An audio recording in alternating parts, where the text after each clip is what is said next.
versus the God of the Bible. Do we share the same God? No, we do not. Does anybody believe we share the same God? Is the God of the Bible the same as the God of the Quran? No! Hold on a minute, hold on a minute. Do not we say that God of the Bible is the God of Abraham? Yes. And do the Muslims not say that Allah of the Quran is also the God of Abraham? So must it not be the same God? If they are both God of Abraham, and in the Arabic Bible is not the name for God Allah? Yes, it is. Yes. In the Arabic Bible, the name for God is Allah, as it is in the Arabic Quran. Yes. So if it has the same name, is it not the same God? Okay, we've got to ask the question, what's the nature of this God? What's the nature of Allah, and what's the nature of Yahweh? Who knows the nature of Allah? What do we know about Allah? We don't know much about Allah, do we? He does not have a personal name. They call him Allah. What does Allah mean? He's generic. Go ahead. What does it mean, sir? He's generic, sir. And what does it mean? He's a Nabatean God, pagan God. The God.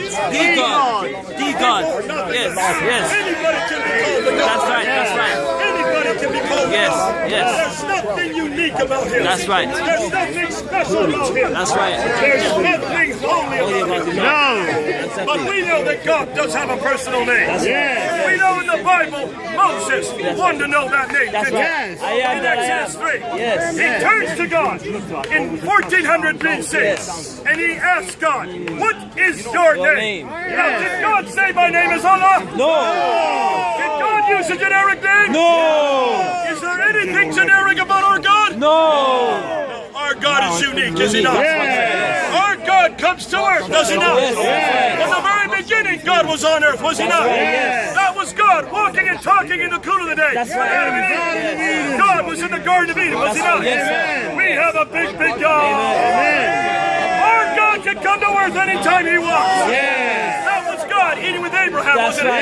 In front of the Ten of Mount. That's right. That was God wrestling with Jacob. That means the God of the Bible can take on human form. The God of the Bible has arms and legs, doesn't he? He can take on arms and legs anytime he wants. Can the God of the Quran do that? No. The God of the Quran is incapable of even eating with Abraham.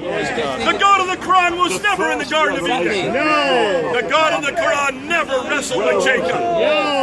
But hold on a minute. Come on now. Does our God able to take on any form? Yes. What was he when he was leading the children of Israel through the desert? A pillar of cloud in the day, and a pillar of fire by night. A pillar of clouds in the day, and a pillar of fire at night. That's right. That means our God can become a pillar of fire. Yes, he can. Can the Muslim God become a pillar of fire? No. Do you find any reference to God being anything in the Quran? You got a problem.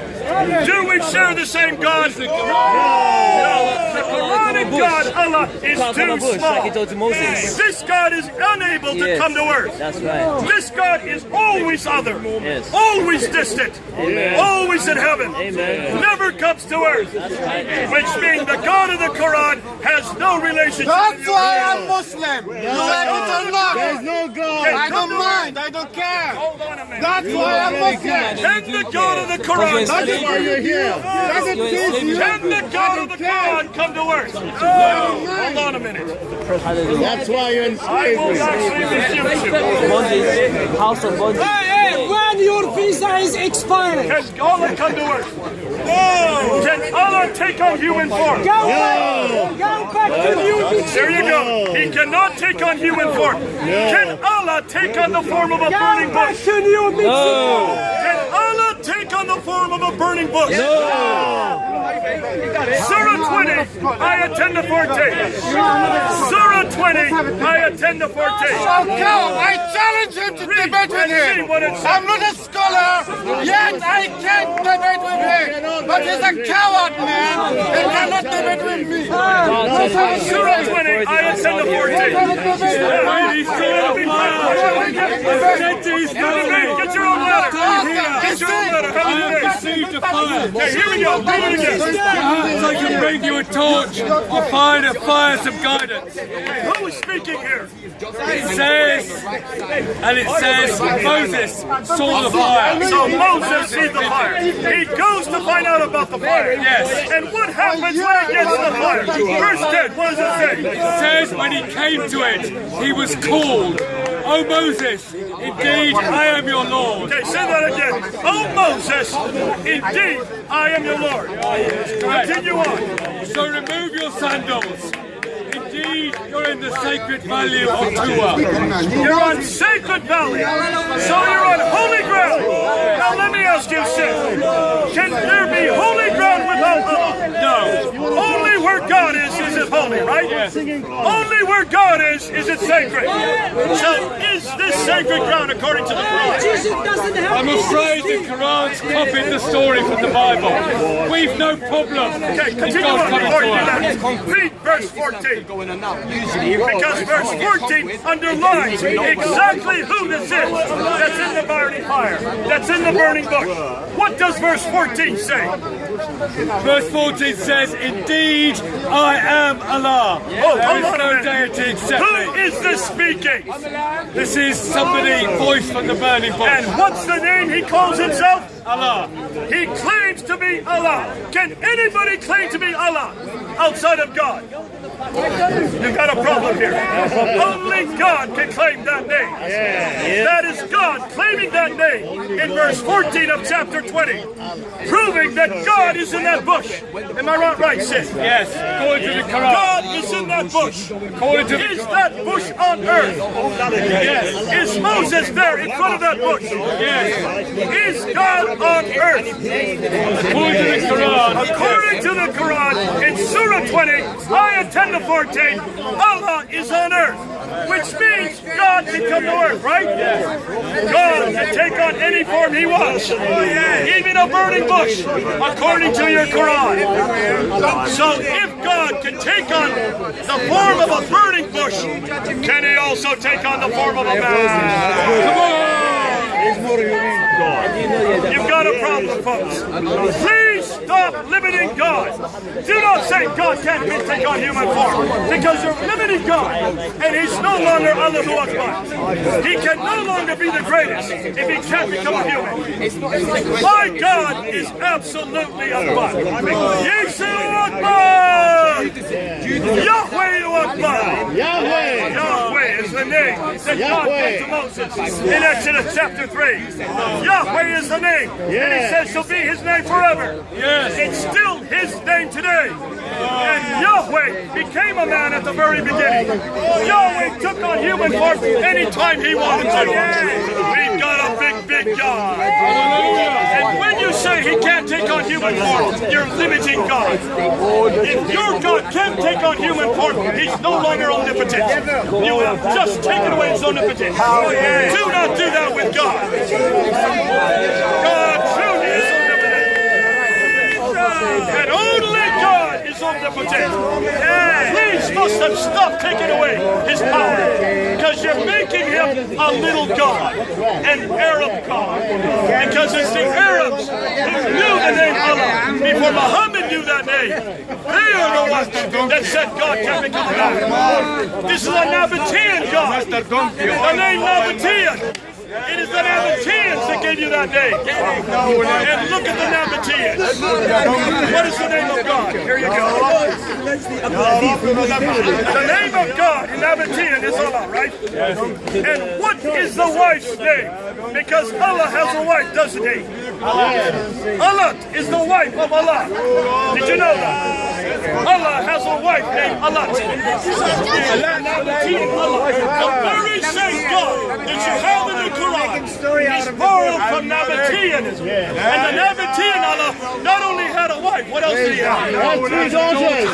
And what are the names of the 2 daughters? Al-Manat and Al-Usa. No, Al-Manat and Al-Usa. Al-Manat and Al-Usa. And where do you find those three names? You find them in Surah 53, 19 and 20. Surah 53, Ayah 19 and Ayah 20, you will find the three names of Allah's wife and Allah's daughter. Now hold on a minute, folks. What is it we know about Allah of the Quran? He is what, right? We know that he has no son, right? Surah 4, Ayah 171 says that Allah has no son. Surah 6, Ayah 101 says that Allah has no wife. But hold on a minute. If Allah has a wife named Alat and two daughters named Al-Malat and Al-Lusa, how can you do? And what are you going to do? What are you going to do with Surah 5 and Surah 6, Ayah 101? These are satanic verses. You all hear that? What are these verses? What are these verses? Surah 53, Ayah 19 and 20. Help me here. Who knows what these verses are? Satanic verses. You don't know what these verses are. Satanic verses. You don't know what these verses are. Verses. You do not understand. Satanic verses. And hold on, the satanic verses are those verses that Satan influenced Muhammad with, right? They are the verses that Satan influenced Muhammad with. You know about the satanic verses. It's in your Quran. Surah 53. Read it again. Help this man out. Surah 53, Ayah 19 and 20. Read it and know what exactly your Quran is full of. The very same Allah that you have borrowed has a wife and two daughters. That's why you call it the satanic version. Deal with it, Muslims. Thank God we don't have that problem. Number one. Go ahead and read it. Allah and Manascript. The other one. In the footnote it says, the three names given in this and the previous verses are those of well-known goddesses, which were worshipped by the pagan Arabs. By the pagan Arabs. Here we go. Then why did you use the name Allah? Because Allah does not come from God. Allah comes from the Nabateans. It's a pagan name. And Allah has a wife and two daughters. Shame on you for abusing Allah. Thank God we don't have that. You are dictator. Is Allah in the Bible? No. Do we know who our God is? Yes. Does our God have a wife? No. Does our God have two daughters? No. And what is the name of God in the Bible? Yahweh. And every prophet knew that name. Every prophet knew that name. Every prophet used it. How many times will you find Yahweh in the Old Testament? Many times. 6,823 times. It is the most popular name for God in the Old Testament. Every prophet used that name. Did Jesus use that name? Jesus said, when they said to him, are you greater than our father Abraham? Before Abraham was, I am. Before Abraham was, Yahweh, Elohim, I am who I am. He not only pronounced the name of God, he claimed the name of God for himself. And what did the Jews do when he claimed that name? They took up stones to stone him. And why did they take up stones to stone him? Because of his blasphemy. Because he was a mere man, not only was using the name of God, he was claiming it for himself, proving that Jesus is Yahweh. Yeah, Jesus is God. And when Muslims ask me, where did Jesus ever claim to be God? Look at John 8:58. Jesus did not get confused. Jesus did not use any other name. He used God's holy name. Now hold on, Sid. Every prophet knew that name, right? What is your job? Every prophet used that name, right? Jesus used that name, right? In order to be a prophet, you have to know the name of God's unique name, right? This name I will be known through all generations. So it's his unique name. No other God can be used that name, right? It is a specific name, right? It is a holy name. It is his personal name. Jesus knew that name. Jesus claimed that name. Jesus never spoke Every prophet English. should know that name. Did Muhammad know that name? No. Muhammad never knew that name. You are Hindu. There is no You are a reference Hindu. to Yahweh anywhere in the Quran. You know what I You will not You are find a the name Hindu. of Yahweh You are a in the Hindu. You Quran. are not Christian. There is no reference India, of you Yahweh worship in the cow. tradition. Here There in is no England, reference we to eat Yahweh cow. on the lips of And you Muhammad. marry cow. So how can he be a prophet of God if he doesn't even know God's holy name? You are a Hindu. How can he be a prophet You of are a God Hindu. if he doesn't You are know not God's unique Christian. name? How can he be a prophet of God if You he are a doesn't Hindu. even know what You God he believe in represents? chapati.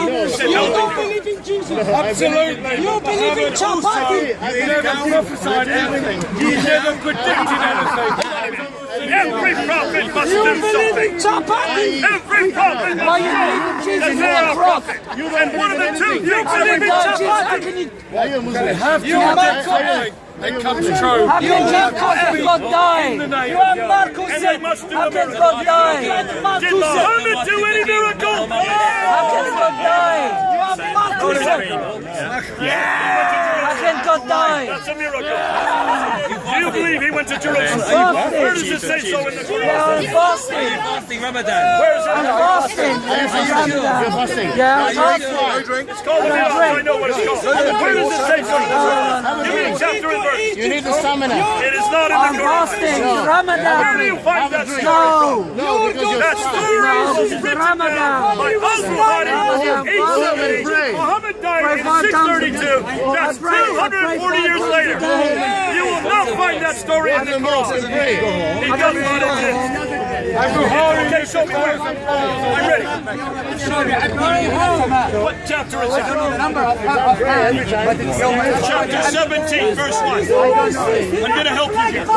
It's chapter 17, verse 1. Let's read it. You believe this is where Muhammad went to Jerusalem. Oh, this man is a Hindu. He believes in chapati. No, in Jesus. You don't believe in anything. Are you Muslim? Are you fasting? Are you fasting? Are you On fasting? a journey by night from Al-Masjid al-Haram to Al-Masjid al-Aqsa, the neighborhood where we all slept, in order that we might show him. That's what you're referring to? Indian food, Let me you ask you shit two all questions. day. What year should we fast? In 621.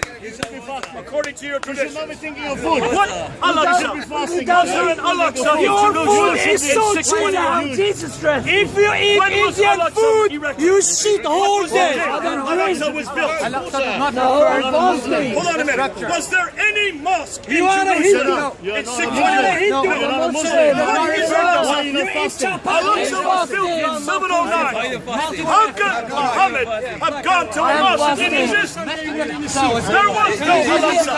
He used to be a Muslim. Al-Aqsa is the mosque built in 709.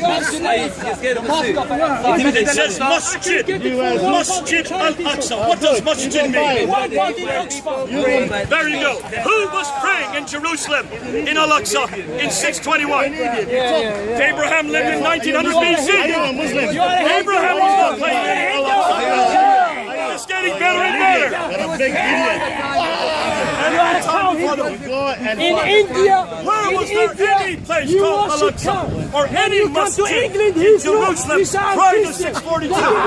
There were no Muslims in Jerusalem until 642, 10 years after Muhammad. So you cannot have a reference to a place that didn't even exist for another 10 years.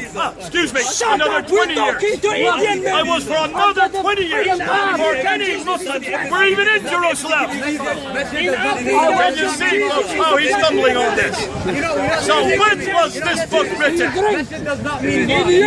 Oh, no, Muslim doesn't mean Muslim. Who and what Muslims were praying in 621 in Jerusalem? Where there were any Muslims praying there? There were no Muslims praying there. The pub's over there. The pub's over There were there. no Muslims before Islam. Nobody knew about Muhammad before Islam. write this book, because this book was even written when he died. Abraham had nothing to do with Islam. Folks, do you believe Islam existed at the time of Abraham? No. Do you believe that Abraham was a Muslim? It's so simple, I'm sorry. No one's going to believe you on this one. Historically, Abraham going anywhere near modern day Mecca. We do believe Abraham went to Mecca.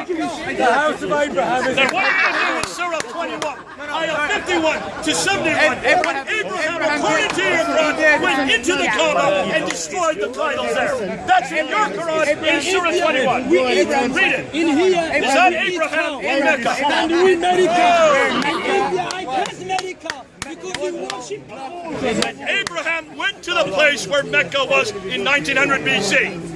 Has anybody heard of Mecca in 1900 BC?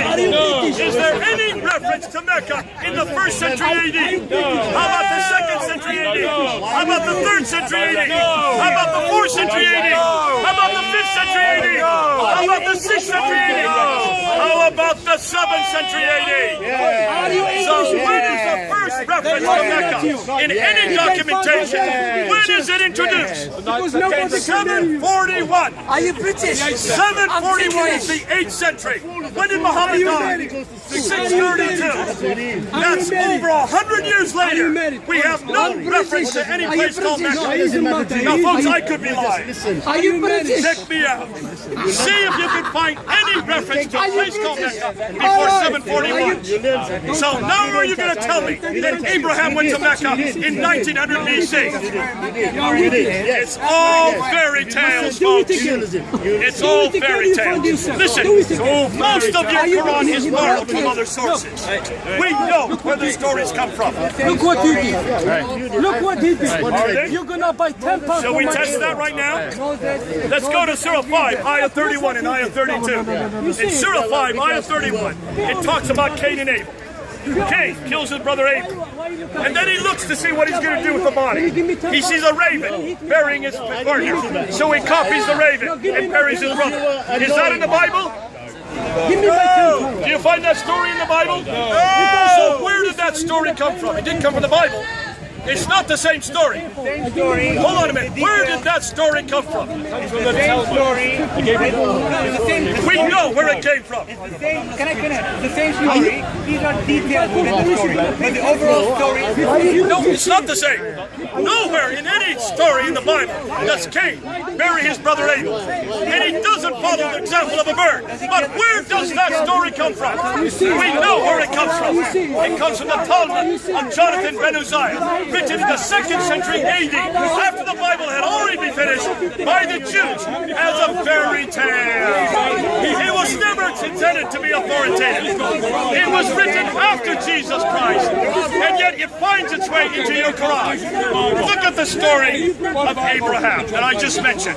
Surah 21, Ayah 51 to 71. Abraham is living in Mecca. Now, folks, do you believe Abraham ever went to Mecca? You do. Let's take that hypothetically. He goes into the Kaaba. He takes a big idol and smashes all the smaller idols. The next morning, this is your Quran. Shall I read it to you? Surah 21, Ayah 51. You see him. Write this down and go home and read it.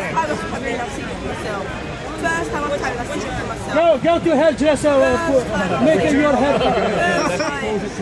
And indeed, we've watched it. This is going to take a long time. Go to hairdresser. Go to hairdresser. Well, fathers, indeed you are the manifest. Have you brought us the truth? Then you go on to 8:52. And by Allah, I shall plot a plan.